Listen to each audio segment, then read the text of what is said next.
Jadi begini, kami membuka layanan aduan dari masyarakat, baik terhadap konten yang melanggar di website atau di media sosial, baik juga aplikasi. Pada dasarnya alurnya sama. Jadi kami dalam tahap pelaporan yang menerima laporan dari masyarakat, atau kami juga melakukan patroli siber.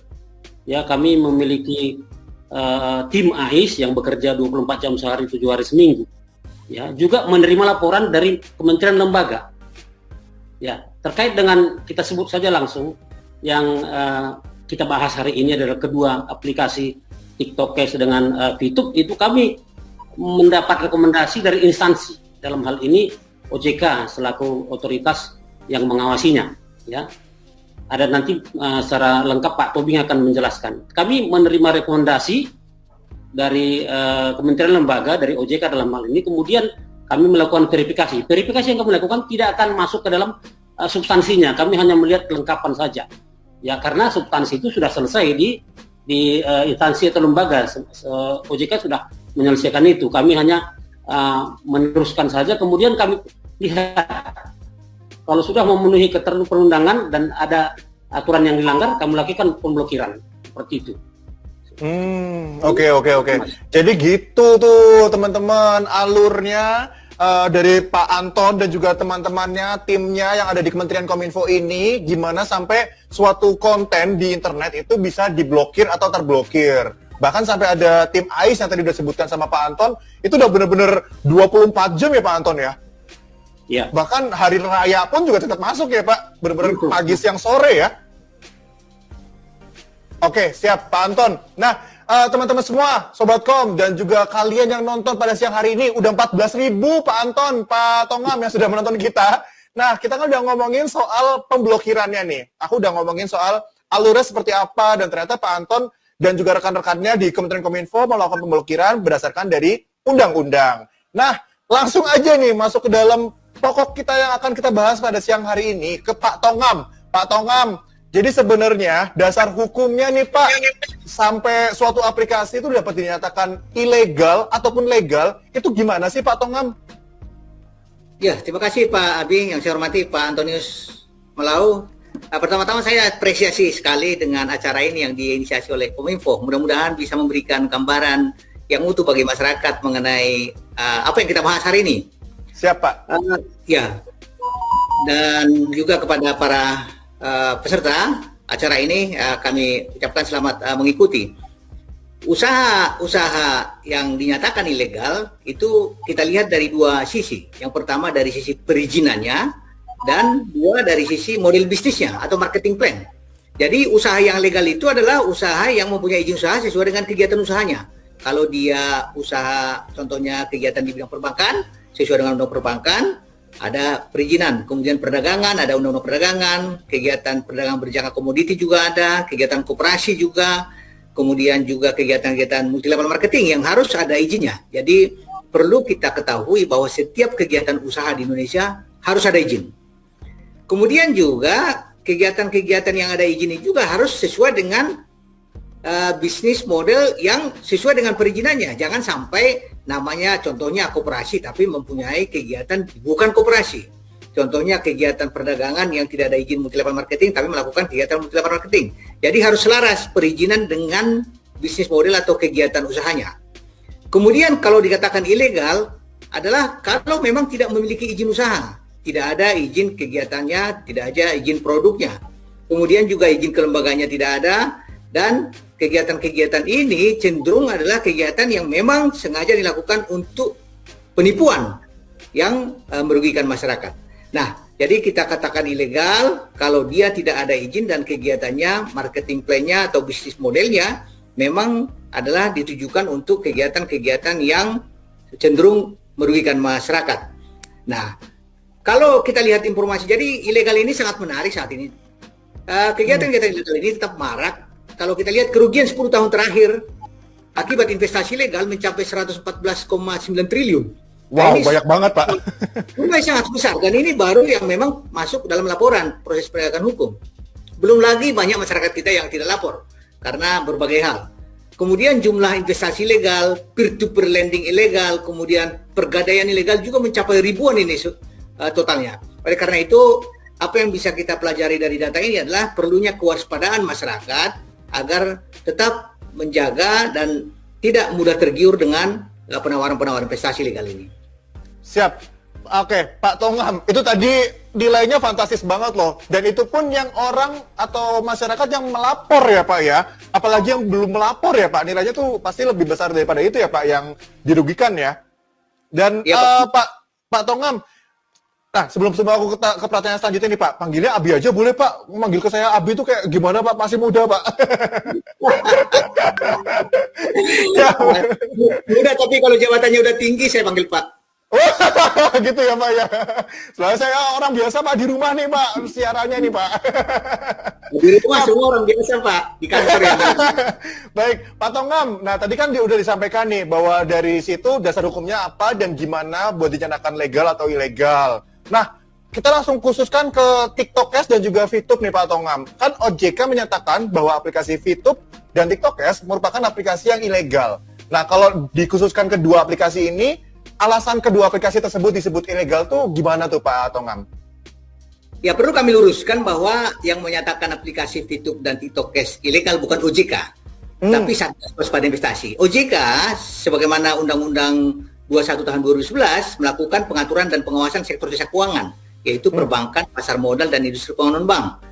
VTube dan TikTok Cash ini bukan jasa keuangan sehingga bukan berada di bawah pengawasan OJK. Tetapi dalam rangka perlindungan masyarakat, OJK membentuk Satgas Waspada Investasi. Oleh karena itu, penanganan kedua entitas ini adalah oleh Satgas Waspada Investasi. Demikian supaya kita paham bersama bahwa tidak ada kaitannya dengan OJK. Walaupun saat ini OJK sebagai ketua Satgas Waspada Investasi. Kedua, aplikasi ini, VTube dan TikTok Cash ini diduga merupakan kegiatan money game. Kalau kita lihat feature VTube atau VTube ini, kegiatannya adalah memberikan penghasilan untuk para membernya dengan menonton iklan di aplikasi. Dengan menonton iklan 10 iklan per hari. Kemudian member akan mendapatkan poin, view point yang dulu disetarakan 1 poin itu dengan $1. Kemudian member juga dapat membeli fast track untuk melakukan misi-misi tertentu. Sehingga dengan misi-misi yang lebih tinggi atau bintang yang lebih tinggi, mereka bisa mendapatkan VP yang lebih besar. Selanjutnya juga terdapat jual beli di antara member, jual beli viewpoint. Tentunya ini dilaksanakan untuk melaksanakan misi-misi yang lebih tinggi, sehingga semakin tinggi misi kita, semakin banyak viewpoint yang diperoleh. Tetapi dengan tadi ada persyaratan untuk menyerahkan beberapa viewpoint sesuai dengan tingkatan bintang. Kemudian juga ada mekanisme sistem referral, member get member, dengan memberikan penghasilan tambahan kepada pengguna, mendapatkan fee 5% dari yang diajak. Nah, secara umum harusnya memang VTube ini kalau memang merupakan jasa periklanan dan memberikan keuntungan kepada membernya, harusnya tidak ada pembelian atau penyerahan viewpoint kepada VTube. Tetapi cukup saja orang menonton, kasih uang. Nah, itu harusnya. Kalau begitu memang ini bisa meningkatkan pendapatan masyarakat. Jadi tidak ada embel-embel, contohnya kita rekrut orang, kemudian dapat fee, kemudian kita bayar viewpoint kepada VTube sehingga kita bisa selama 40 hari contohnya kita bisa mendapatkan viewpoint. Nah, ini juga ada mekanismenya. Mereka ini ada bintang 1 sampai bintang 6 untuk melakukan misi harian yang dikatakan 40 kali misi harian dan bisa diperpanjang.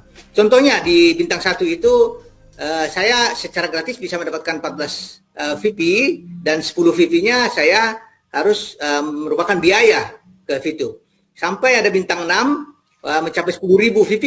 Tetapi apa yang terjadi, semakin tinggi bintang saya, semakin income saya per hari semakin besar. Contohnya pada bintang 1 saya per hari itu income saya hanya 0,3 VP. Mungkin sekitar 3.000, 4.000 rupiah ya.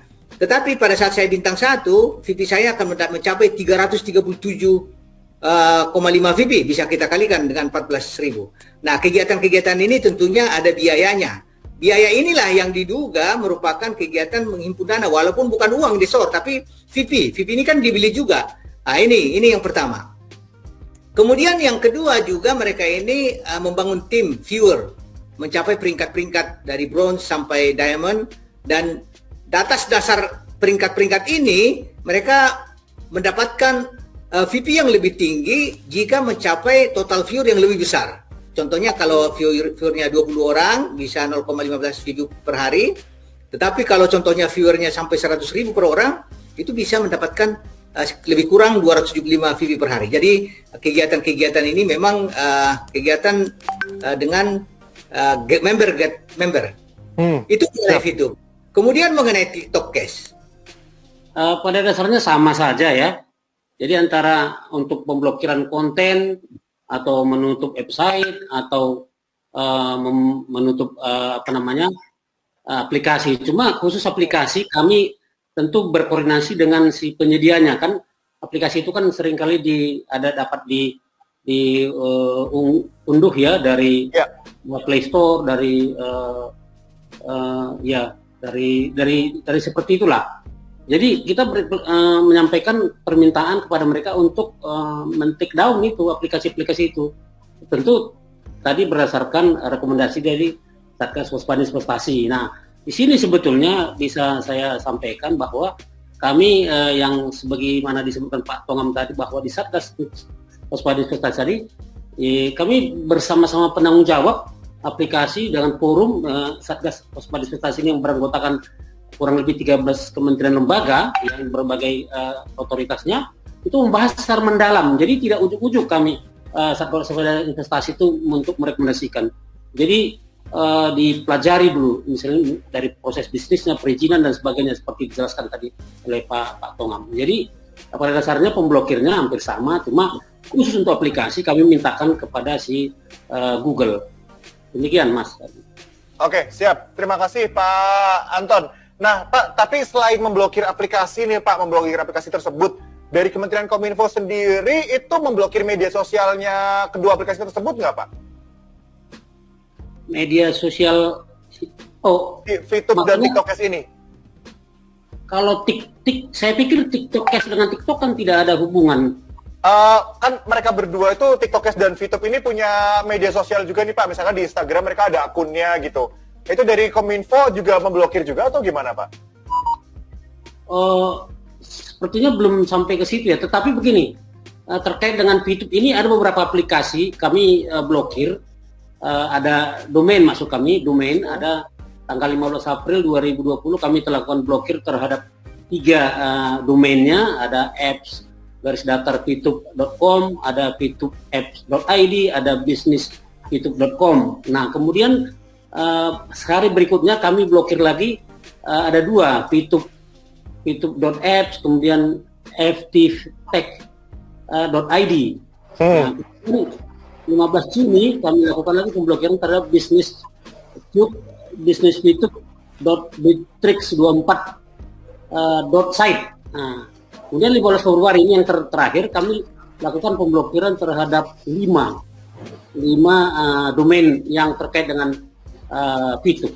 Nah, yang TikTok Cash juga demikian. Jadi kami lakukan pemblokirannya 10 Februari. Cash.com, kemudian tanggal 11 Februari keesokan harinya ya ada go-tiktok.com, kemudian tiktok-cash.com, itu kami blokir semua. Itu, siap. Ya. Pak Anton, aku sempat lihat nih Pak Anton di beberapa berita bahwa per tanggal 23 Februari kemarin itu hari Selasa ya, itu ada aplikasi VTube nggak tersedia di Play Store. Ini juga dari tindakan dari Kominfo atau enggak Pak Anton? Ya, tentunya itu setelah kami koordinasi intensif dengan si Google langsung di take down karena sudah ada. Jadi begini, kami juga menyampaikan surat permohonan take down itu atau blokir kepada si platform besarnya itu kepada Google tentunya berdasarkan rekomendasi dari Satgas Waspada Investasi tadi. Jadi tidak bisa ujuk-ujuk, misalnya Kominfo langsung sampaikan tidak akan ditanggapi. Oh, siap Pak.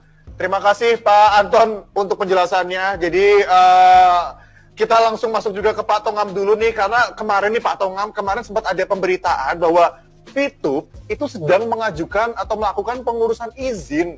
Nah, sementara tadi disebutkan kan sama Pak Tongam, Fitup menggunakan skema referral yang sebenarnya nggak boleh digunakan untuk penawaran jasa. Kayak apa ya? Sebenarnya isu-isu itu gimana sih Pak? Terkait katanya lagi ngurus izin ke SWI atau ke OJK itu Pak Tongam? Ya, bagi kami setiap kegiatan usaha di Indonesia tentunya harus legal dan mengurus izin sesuai dengan kegiatan usahanya. Satgas Waspada Investasi sangat mendorong kegiatan usaha yang merupakan inovasi keuangan digital dalam rangka peningkatan perekonomian masyarakat dan juga perlindungan kepada masyarakat. Itu yang penting. Jadi kita mengatakan bahwa setiap usaha di Indonesia harus ada izin. Nah, mengenai Fitup itu beberapa saran dari kami pada saat rapat dengan Fitup. Yang pertama, mereka harus menggunakan mata uang rupiah. Ada 5 sebenarnya yang utama. Yang pertama tadi menggunakan mata uang rupiah. Yang kedua, tidak boleh ada kegiatan member get member referral di dalam produk jasa ini. Kemudian yang ketiga, juga tidak ada harusnya jual beli poin antar anggota. Poin kalau ada yang butuh harus dibeli dari perusahaan. Dan juga masyarakat yang sudah punya poin menjual ke perusahaan. Jadi tidak ada perdagangan poin antar anggota. Kemudian yang keempat adalah servernya harus di Indonesia.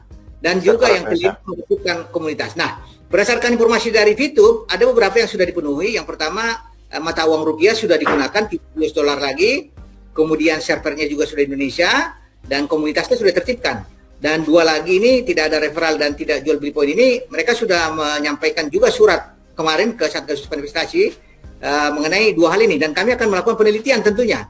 Apabila mereka sudah melakukan kegiatan sesuai dengan arah SWI, tidak ada money game di sana, ya mungkin bisa direalisasi, tapi harus sesuai dengan ketentuan perizinan dan juga tidak ada skema piramida di sana.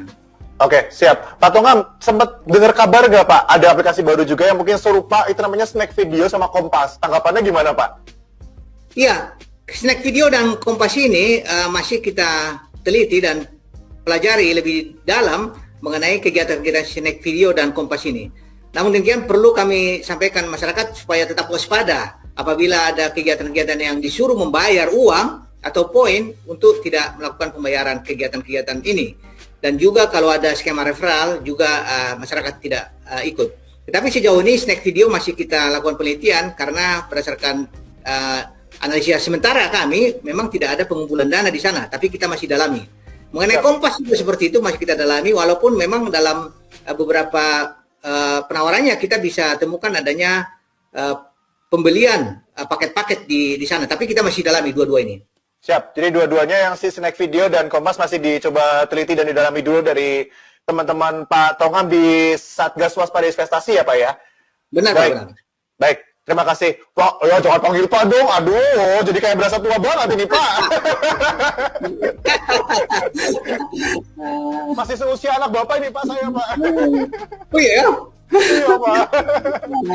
Baik, terima kasih Pak Tongam. Pak Anton, kan kita tadi udah disebutin sama Pak Anton terkait pemblokiran nih Pak. Tapi Pak, aku mau tanya Pak Anton, kalau misalkan ada masyarakat nih Pak, menemukan aplikasi yang kayaknya terindikasi scamming, atau mungkin ya merugikan kayak Fitup atau TikTok Cash ini. Nah, kanal-kanal atau jalur yang bisa ditempuh sama masyarakat buat pengaduan terkait hal-hal seperti ini, kemana nih Pak Anton? Ya, terima kasih Mas. Saya pikir tadi sampaikan Pak Tongam sebetulnya ya. Jadi dari aplikasinya sendiri sebetulnya tidak langsung serta-merta dapat kita kenali ini penipuan atau tidak. Harus kita lihat bisnis proses, kata bisnis plan-nya, kata Pak Tongam tadi. Itu harus yang didalami. Nah, kalau kita curiga ya, ini ilegal, sah atau tidak berizin, pastikan dia terdaftar atau tidak pada otoritasnya. Bila tidak memiliki izin dari otoritas, ya masyarakat sebaiknya jangan menggunakan, jangan ikut. Dan kami sangat senang, ya kami mendorong masyarakat untuk melaporkannya ke otoritas atau kepada kami. Dapat juga kepada kami melalui aduankonten.id. Ada aduankonten @mail.kominfo.go.id. Nah, ini mungkin yang lebih mudah. Nanti bisa dilaporkan melalui kanal WA 0811 922 4545. Saya ulangi 011 922 4545. Bisa juga melalui aduan Twitter, aduan konten, @aduan konten. bisa juga ke lapor atau aplikasi Clue atau ke website Kominfo bila perlu. Demikian, Mas. Aduankonten.id ya Pak ya? Ya. Ya, sama 08 di WhatsApp 08 11 922 4545 ya Pak Anton? Benar, tepat. Ya, siap. Nih, Sobatkom dan juga netizen warganet nih aku naikin ya. Ini nomornya di 08 11 922 4545 dan juga di situs aduankonten.id. Nah ini Sobatkom, teman-teman semuanya kalau misalkan menemukan ada indikasi aplikasi yang scamming atau mungkin berbahaya atau merugikan, bisa laporkan ke sana, nanti dari teman-teman bisa mengadu ke Kominfo ya Pak Anton ya. Ya. Nah sebelum lanjut lagi, jangan lupa subscribe. Aduh, saya belibet banget, minum dulu abis ini kayaknya. Jangan lupa buat subscribe, share, like, dan komen YouTube-nya Kominfo TV sekarang juga. Baru aku lanjutin, aku minum dulu. Pak Anton, Pak Tongam sambil minum boleh loh Pak. Kalau mau ngopi-ngopi boleh. Tapi bikin sendiri ya Pak, saya nggak bisa nyiapin nih Pak, jauh soalnya kita. Snacknya bisa di-download Pak. Snacknya bisa di-download ya Pak ya. Biasanya kan di pojokan Pak snacknya Pak. Siap. Jadi Sobatkom yang mau tanya juga bisa nama spasi pertanyaan di kolom komentar. Nama spasi pertanyaan di kolom komentar. Nah, Pak Anton, tadi kan aduan konten itu Pak dan nomor WhatsApp-nya. Kalau misalkan boleh Pak di-share ke kita, kalau untuk SOP yang dilakukan oleh tim aduankonten.id ini dalam menerima aduan konten sampai dengan aduan tersebut terselesaikan tuh gimana sih Pak? Maksudnya lamanya gitu? Prosesnya. Jadi kan misalkan aku nemuin di aplikasi, wah ini kayaknya mencurigakan nih, aku lapor ke aduan konten.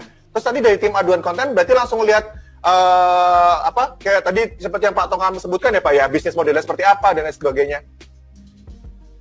Sampai aduan tersebut misalkan harus diblokir kayak gitu Pak. Ya. Untuk aduan konten yang di WA itu memang karena banyaknya aduan yang diterima itu memang dia akan antri sekali ya. Sebetulnya kalau mau untuk ada hal-hal yang perlu cepat ditanggapi mungkin bisa langsung ke WA nomor handphone saya, ke WA saja juga bisa 08128287708. Oke Pak, gak apa-apa Pak, jangan Pak, ini banyak banget loh Pak, nanti malah banyak yang nyerbu ke Bapak loh Pak. Atau kan nomor tadi aja? Ya? Ya. Kalau yang perlu cepat ditanggapi seperti itu. Oh gitu, baik Pak. Harus cepat kepada tanggapan masyarakat nanti, karena pemerintah nanti malah ya itu harus cepat kan menanggapi betul. Masyarakat. Betul, baik Pak. Baik, itu Sobatkom tadi bisa langsung ke sana ya Sobatkom, ke Pak Anton ya Pak ya? Ya. Ya, baik, siap. Jadi itu dia Sobatkom, sekali lagi aku sampaikan buat nanti kalau misalkan kalian bisa langsung ke aduankonten.id nomor yang tadi atau juga langsung ke Pak Anton. Baik, selanjutnya Pak Tongam, sebenarnya masyarakat itu bisa nggak sih Pak Tongam mengidentifikasi mana aplikasi aplikasi keuangan ya terutama yang ilegal dan mana yang tidak Pak? Identifikasi dari mana nih Pak Tongam? Ya, sebenarnya bisa dicari di berbagai sumber. Yang pertama bisa dicek di web sikapiuangmu.ojk.go.id untuk mengetahui daftar entitas investasi legal yang sudah ditangani Satgas Waspada Investasi. Dan juga pada siaran pers Satgas Waspada Investasi yang secara rutin dilakukan bisa dicek di website ojk.go.id. Jadi informasinya dari sana. Di samping itu juga bisa dilihat di masing-masing kementerian. Contohnya kalau ada perdagangan berjangka komoditi bisa dilihat di website Bapepti. Kemudian juga mengenai kegiatan perdagangan bisa dilihat di website yang terkait. Juga terkait dengan koperasi bisa dilihat di website masing-masing lembaga. Jadi yang pasti kita ingin melihat, kalau kita lihat ada suatu perdagangan, kita bisa cek di Dinas Perdagangan atau Kementerian Perdagangan. Kalau dia koperasi kita bisa cek. Jadi apa yang perlu kami sampaikan di situ adalah kita diminta untuk memberikan waktulah sedikit untuk mengecek apakah benar-benar kegiatan-kegiatan ini merupakan kegiatan yang legal. Dan juga kita bisa mendapatkan informasi dari masyarakat. Kami sangat mengharapkan informasi apabila ada penawaran-penawaran aplikasi ilegal melalui email waspadainvestasi@ojk.go.id atau juga bisa ke kontak center OJK 157. Itu Pak. Call center OJK di 157 ya, siap. Tuh Sobatkom dan juga netizen bisa ke sana. Jadi seperti yang tadi Pak Tongam infokan, kita sempatkan sedikit dulu waktu ya Pak ya. Jangan langsung terburu-buru ya Pak ya. untuk memastikan aplikasi atau situs atau mungkin model usaha ini, model bisnis ini tuh terdaftarkah, amankah, dan lain sebagainya. Bisa juga tanya ke call centernya OJK di 157. Betul, Pak? Iya, benar, Pak. Ya, siap. Mantap. Pak Tongam, lalu kalau misalkan apa yang harus dilakukan masyarakat nih, Pak? Kalau misalkan terlanjur menjadi korban investasi bodong, harus lapor polisi. Betul ya, Pak ya? Iya, memang ini paralel ini kalau ada lain nggak, Pak, selain ke kantor polisi, Pak? ya selain kantor polisi memang tentunya kita perlu menarik uang kita segera dari investasi legal ini. Jadi memang yang utama adalah kita segera menarik uang dari investasi legal ini. Apabila sudah kita ketahui bahwa itu ilegal, jangan jadi malah ada juga masyarakat sudah tahu bodong, nambah-nambah lagi supaya dapat penghasilan yang besar. Nah, yang menjadi kendala sebenarnya yang di investasi bodong ini, termasuk korban, biasanya masyarakat kita itu kalau masih dapat keuntungan dia diam saja, diam. Kalau sudah dia dirugikan, mana nih pemerintah ini? Gitu. Jadi ya itulah pada saat uangnya mengalir, keuntungan mengalir, kita nggak diajak-ajak makan. Iya. Tapi betul, Pak. Ya rugi ya, kita kena getahnya. Itu yang dialami oleh Satgas Waspada Investasi. Oleh karena itu kami sangat mengharapkan supaya secara dini masyarakat, peran serta masyarakat kita harapkan melaporkan segera sebelum ada korban. Demikian, Pak. Siap, Pak. Tapi kalau saya sama Pak Anton nanti diajak makan-makan di rumah Pak Tongam nggak, Pak, nanti malam? Oh iya, silakan, Pak. Boleh ya, Pak ya? Boleh, Pak. Siapa tahu ada kue-kue atau durian ucok, Pak, ada di rumah, boleh lah. Saya suka itu, Pak. Bapak rupanya di Medan? Wah, enggak, bukan. Saya di Jakarta, Pak. Iya, saya juga di Jakarta. Iya, tapi nanti kalau kita ke Medan boleh lah, Pak, ke sana, Pak. Boleh, Pak. Siap. Nah, Pak Tongam, masih Pak Tongam nih, Pak. Kalau dari OJK, terutama di Satgas Waspada Investasi ini, itu sebenarnya udah melakukan literasi belum sih, Pak, ke masyarakat terkait investasi bodong? Dan apa aja sih, Pak, literasi yang udah dilakuin sama SWI ataupun juga OJK nih, Pak, ke masyarakat? Iya, tentu OJK dan Satgas Waspada Investasi dalam rangka perlindungan masyarakat secara berkesinambungan melakukan edukasi kepada masyarakat. Karena apa? Karena memang yang utama kita lihat di sini adalah agar masyarakat kita tidak menjadi korban atau merupakan supaya masyarakat kita tahu mengenai produk keuangan. Hal yang kita lakukan adalah literasi, termasuk edukasi kepada masyarakat kita. Kalau kita lihat saat ini kita melakukan kegiatan literasi atau edukasi dengan kondisi COVID ini ya banyak secara virtual. Kami melakukan seminar, kemudian edukasi, sosialisasi melalui virtual. Dan kami harapkan ini bisa menjangkau lebih banyak masyarakat lagi. Oleh karena itu, kami juga mengharapkan ini peran serta masyarakat juga sebenarnya. Karena apa? Karena penawaran investasi legal ini ibarat supply demand sebenarnya. Supply-nya itu ada karena demand-nya nggak ada. Jadi kalau umpamanya supply ini ibarat mereka menjaring jala untuk menangkap ikan. Jadi investasi legal ini pelakunya ini menjaring kalau ada satu yang tertangkap.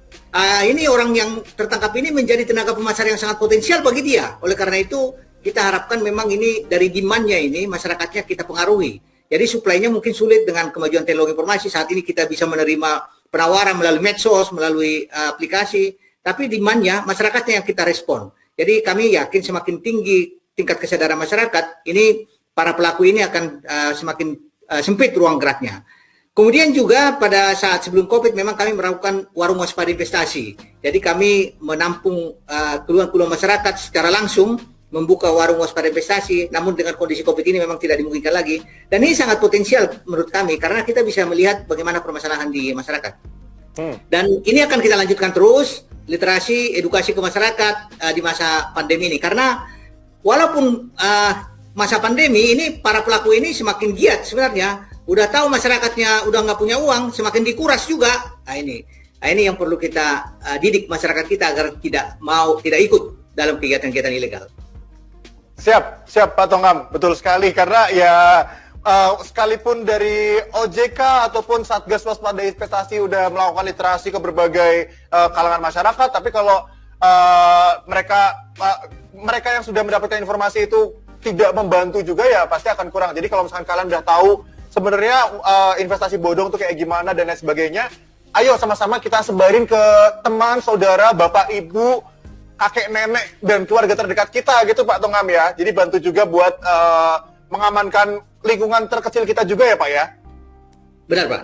Ya, nah Pak Tongam, tadi kan Pak Tongam sebutkan bahwa SWI atau Satgas Waspada Investasi ya Pak ya. Nah itu ternyata terdiri dari 11 kementerian lembaga, benar nggak Pak?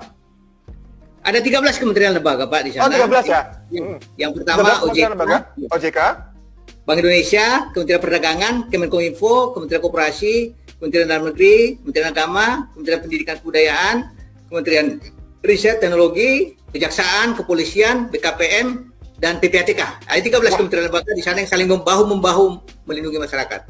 Nah, itu Pak, 13 kementerian lembaga itu Pak, itu buat memberantas aplikasi-aplikasi bodong ataupun yang belum memiliki izin dari OJK itu gimana Pak? Karena kan ada 13 tuh Pak, sampai ke Kejaksaan dan Polri juga ada ya Pak di sana ya? Iya.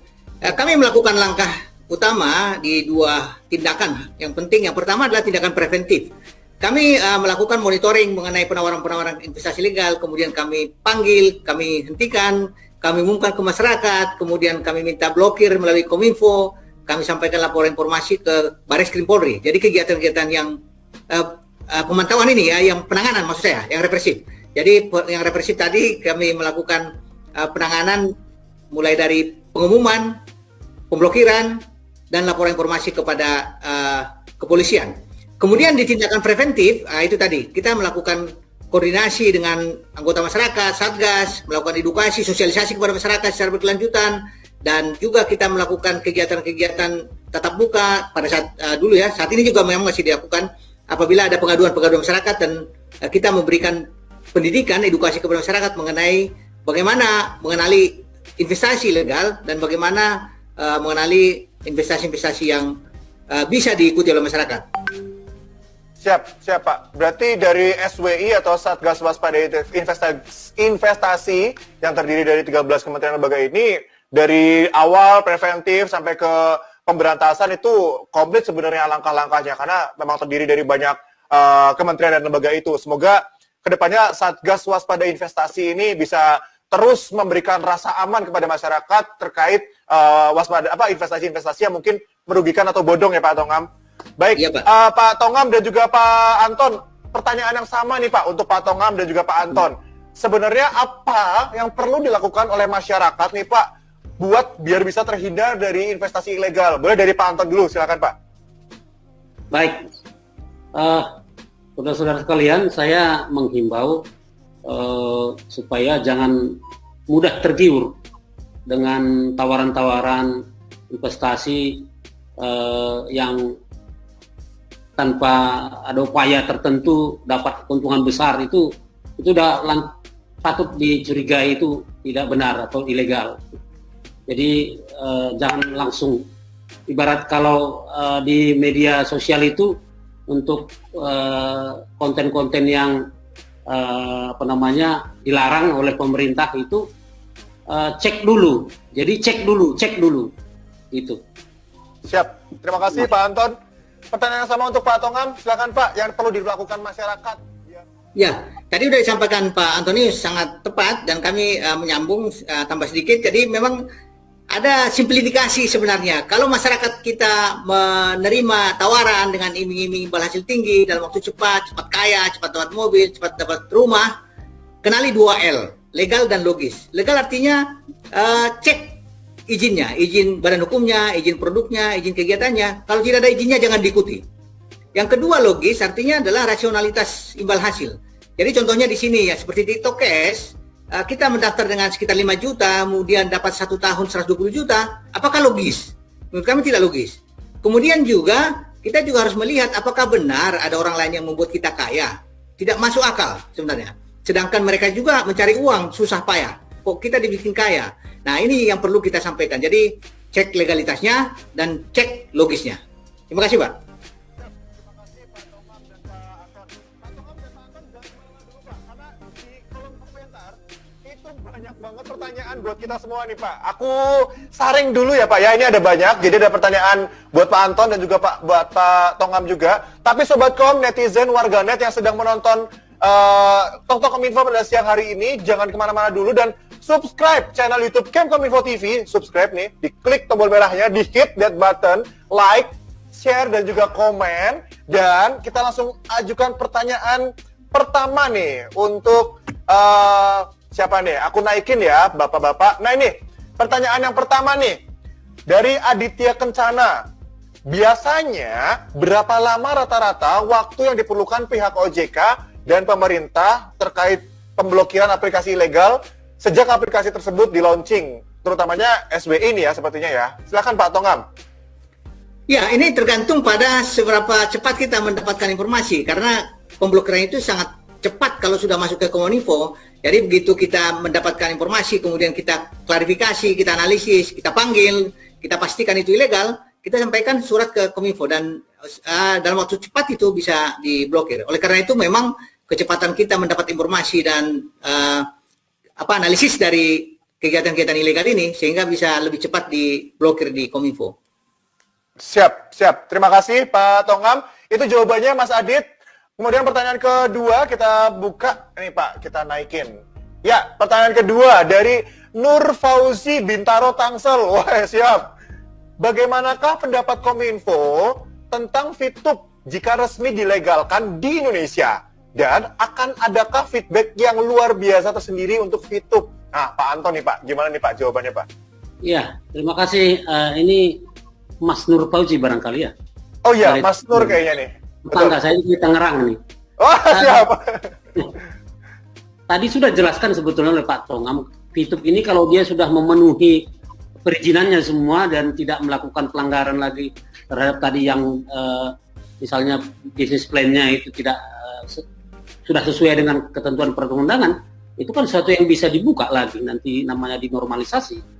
Jadi tidak ada masalah sebetulnya sepanjang mereka telah memenuhi aturan perundangan. Jadi kalau nanti ada pelanggaran lagi diblokir lagi. Siap. Seperti itu Mas Nur.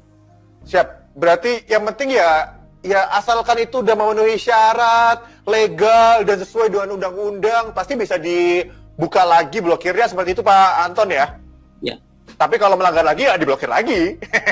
Jadi jangan sampai melanggar undang-undang nih, atau hukum yang berlaku di Indonesia. Oke, selanjutnya nih Pak, kita naikin ya Bapak-Bapak, kita naikin pertanyaan ketiga, dari Robi Prasetyo. Apakah bisa pemerintah membuat web terintegrasi dari beberapa kementerian yang tergabung di Satgas Waspada Investasi yang selalu update dan dapat diakses oleh masyarakat untuk daftar perusahaan yang legal? Gimana nih Pak Anton? Dan juga Pak Tongam, silakan Pak. Ya, Pak Anton dulu, silakan Pak. Ya, saya pikir ini satu usulan yang baik ya, tetapi sebetulnya di berbagai kementerian lembaga yang tergabung dalam Satgas Waspada Investasi itu bisa dicek sebetulnya mana-mana yang legal. Bahkan ada di siaran pers yang disampaikan oleh Satgas Waspada Investasi untuk fintech-fintech atau yang diusulkan untuk diblokir Kominfo yang artinya yang ilegal gitu, ada di sana. Jadi ini mungkin menjadi pertimbangan juga bagi kita SWI nanti Pak Tongamnya bisa dipelajari untuk plus minusnya. Terima kasih. Ya benar Pak Antonius. Jadi memang benar ini suatu cita-cita kita sebenarnya.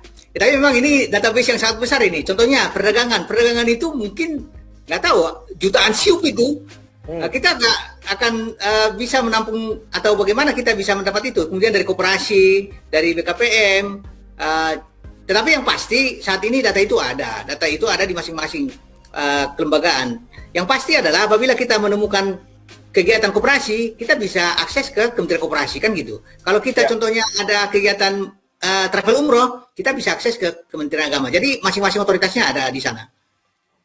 Ya, siap. Jadi ini sebenarnya ide yang oke juga, nanti mungkin bisa kedepannya dikembangkan, tapi masing-masing kementerian lembaga sebenarnya sudah punya data tersebut, kayak seperti tadi Pak Tongam sebutkan, koperasi bisa ke Kementerian Koperasi, kemudian ke misalkan haji dan umroh bisa ke Kementerian Agama, para pengelola atau mungkin yang memiliki badan usaha atau koperasi ini sendiri gitu. Oke, baik, terima kasih Bapak-bapak. Pertanyaan selanjutnya aku akan naikin. Ini ya, pertanyaan keempat nih Pak, dari Mimi Erlinda Neolaka. Fenomena nonton iklan dapat duit ini banyak sekali aplikasi lainnya. Bagaimana langkah dari Kominfo maupun OJK untuk mencegahnya? Apakah harus menunggu laporan dari masyarakat? Ya, silakan Boleh dari Pak Tongam dulu mungkin? Ya, sebenarnya banyak sekarang ini aplikasi-aplikasi yang dengan menonton iklan ini, ada juga dengan hanya like, contohnya GoIn berbasis Instagram, like share, kemudian saat ini juga ada share result yang ada korbannya di Jambi dan Jawa Barat. Nah ini kegiatan-kegiatan yang memang kita identifikasi secara dini. Contohnya TikTokers ini sebenarnya tidak ada pengaduan, itu inisiasi dari Kementerian Kominfo yang ada di Satgas, karena dilihat semakin banyak ini masyarakat kita yang ikut. Jadi tidak melulu sebenarnya dari pengaduan masyarakat. Banyak sekali yang kita hentikan dari ribuan investasi legal itu sebelum ada korban. Begitu mereka muncul kita injak. Namun demikian memang ada beberapa yang harusnya bisa kita tangani secara dini, tapi ada korban dulu. Seperti contohnya ada beberapa kegiatan-kegiatan yang memang masyarakatnya nggak ada dirugikan pada awalnya. Seperti TikTok ini kalau kita biarkan sebulan lagi juga belum ada yang ngadu ini, karena masih diuntukkan dari uang masing-masing itu. Tetapi mungkin bulan ketiga, bulan keempat baru sudah ada yang itu. Nah oleh karena itu memang itu tadi yang pertama kita sampaikan adalah peran serta masyarakat. Karena kami juga mendapatkan informasi dari banyak media, dari masyarakat mengenai investasi-investasi legal ini.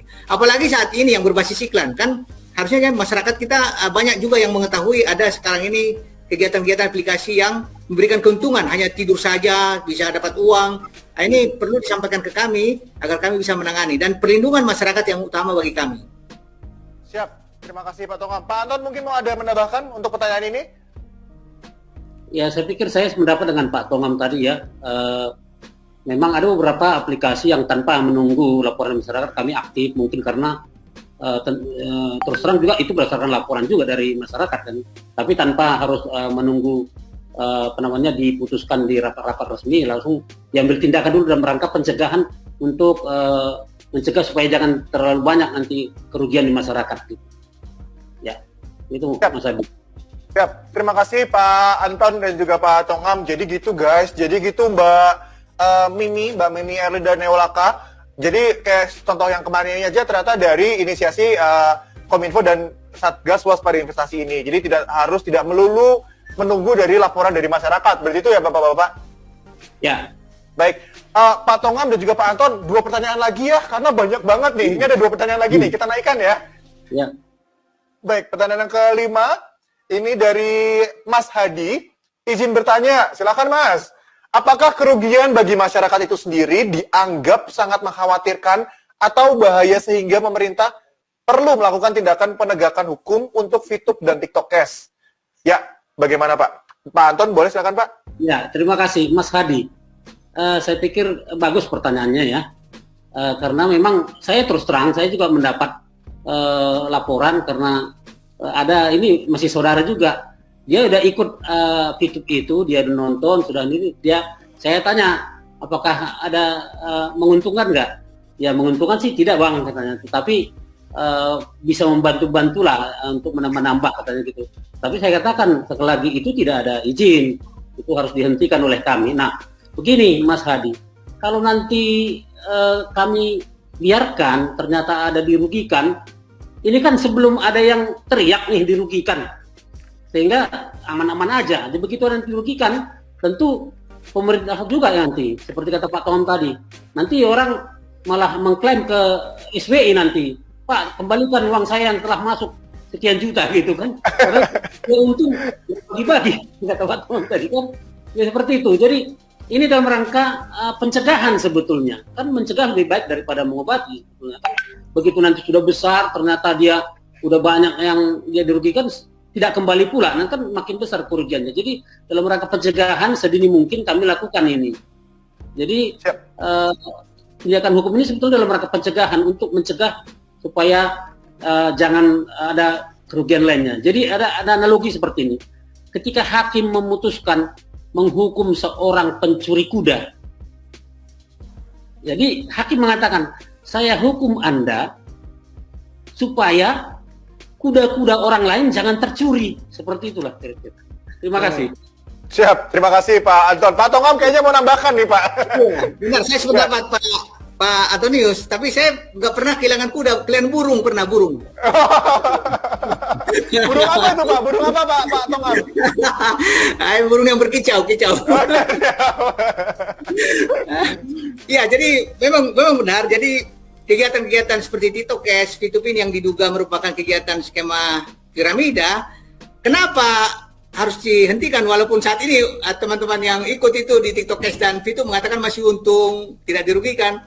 Tetapi ini kan menggali lubang sebenarnya. Jadi ini kan seperti deret hitung ini. Hari ini mungkin 30, besok 90, besoknya 100, 2000 gitu. Ini semakin dalam, pada saatnya akan semakin banyak yang dirugikan. Oleh karena itu kita minta dihentikan sampai dia mengurus legal. Nah, ini memang penting. Normalisasi ini bisa saja sepanjang mereka melakukan kegiatan-kegiatan itu sesuai dengan izin. Jadi kita hentikan dengan segera, tidak mesti ada yang dirugikan, tapi potensi kerugian yang besar ke masyarakat kita ke depan, di mana nanti pada suatu saat dia meledak, nah ini menjadi masalah. Jadi semakin banyak yang rugi. Ini ibarat skema, ibarat piramida. Jadi pada saat ini kita potong di pucuknya, belum sampai ke lantai paling bawah. Jadi untuk menghindari kerugian masyarakat yang lebih besar. Walaupun sekarang ini mungkin ada kerugian di masyarakat kita yang pada ikut pertama, tapi kita menghindari kerugian yang semakin besar seperti piramida. Siap. Terima kasih Pak Anton dan juga Pak Tongam untuk jawaban di pertanyaan kelima untuk Mas Hadi ini. Satu pertanyaan lagi Pak. Ya Pak, satu pertanyaan lagi Pak. Ini banyak banget nih. Ya, pertanyaan ke-6 aku naikkan. Ya, ini dari Mas Budi Efriadi. Assalamualaikum. Waalaikumsalam. Pak Tongam, apakah VTube bisa dinormalisasi? Wah, ini kayak sungai ya dinormalisasi. Jika konsep bisnisnya sudah sesuai dengan peraturan perundang-undangan, Pak. Karena hanya ada 2 persyaratan lagi yang belum terpenuhi. Nah, gimana tuh Pak Tongam? Iya, seperti kami sampaikan tadi, dinormalisasi bukan naturalisasi ya. Dinormalisasi bisa saja. Jadi ini juga perlu disampaikan kepada masyarakat bahwa Satgas Waspada Investasi dan pemerintah mendorong sebenarnya kegiatan-kegiatan yang memberikan kontribusi pada perekonomian Indonesia. Ada saat ini inovasi keuangan digital yang membuat kita menjadi lebih efisien, lebih murah, lebih mudah, mendapatkan keuntungan yang besar. Ini kita dorong sebenarnya. Sehingga VTube kalau ingin legal, memenuhi semua prinsip-prinsip bisnis model yang benar dan perizinan yang sesuai dengan jasa periklanan, kenapa tidak? Contohnya, VTube. Pada saat kita nonton, kita nggak usah bayar, kemudian kita nggak usah beli poin untuk misi-misi tertentu, tapi kita dibayar pada saat nonton, ya siapa yang nggak mau kan diuntungkan seperti itu. Nah, itu yang penting. Jadi kontribusi dari perusahaan ini, kalau dia menguntungkan secara ekonomi dan ada perlindungan masyarakat, wah ini penting sekali bagi kita untuk normalisasi. Itu sebenarnya. Siap. Terima kasih Pak Tongam. Jadi itu bisa ya guys, pentingnya normalisasi itu. Ini Pak Tongam dan juga Pak Anton, 6 pertanyaan ini kayaknya pertanyaan yang paling oke yang udah aku pilih karena banyak banget pertanyaannya. Deres banget Pak komennya Pak ini di YouTube. Karena total sekarang aku lihat nih ya Pak, yang udah nonton, yang masih setia nonton sampai sekarang. Tadi sudah tembus sampai 20.000 orang, sekarang 17.300 Pak. Wah ini banyak, ramai banget Pak. Ini webinar terramai nih Pak kayaknya Pak, di Tok-Tok-Kominfo nih Pak. Baik, Pak Anton dan juga Pak Tongam, karena kita sudah sampai di penghujung acara. Wah, ini dari tadi kita nggak berasa, ternyata sudah ngobrol-ngobrol 1 jaman loh Pak. Wah, nah Pak Anton dan Pak Tongam, boleh Pak, aku minta closing remarks, closing statement dari Pak Anton dan juga Pak Tongam. Sebelum kita tutup, boleh dari Pak Anton dulu. Tapi sebelum Pak Anton, buat Sobatkom, warganet dan juga netizen yang sedang nonton, setelah Pak Anton dan Pak Tongam memberikan closing remark atau closing statement, jangan kemana-mana dulu nanti karena masih akan ada kuis yang berhadiah. Jadi jangan kemana-mana. Silakan Pak Anton, kami mohon untuk closing remarknya Pak. Terima kasih Mas Abi. Kepada penonton atau peserta yang masih setia, ada 17 ribuan ini, saya sampaikan bahwa untuk melakukan bisnis itu ada aturan-aturan yang harus diikuti.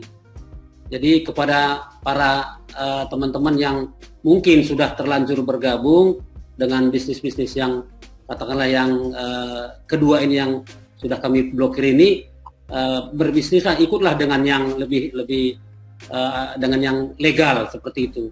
Jadi pastikan bahwa Anda masuk bergabung bersama pelaku usaha yang legal seperti itu. Terima kasih Mas Adi. Siap, terima kasih Pak Anton untuk closing remark-nya. Pak Tongam, silakan Pak. Ya, terima kasih. Saya mungkin ke pelakunya, mungkin ada di sini pelaku TikTok Cash dan VTube juga, pelaku ya. Nah ini, sama seperti Pak Antonis tadi, bahwa kegiatan-kegiatan yang dilakukan VTube dan TikTok Cash ini bisa saja menjadi legal sepanjang ada perizinan dan disesuaikan dengan kegiatan marketing plan atau bisnis model yang sesuai dengan perundang-undangan.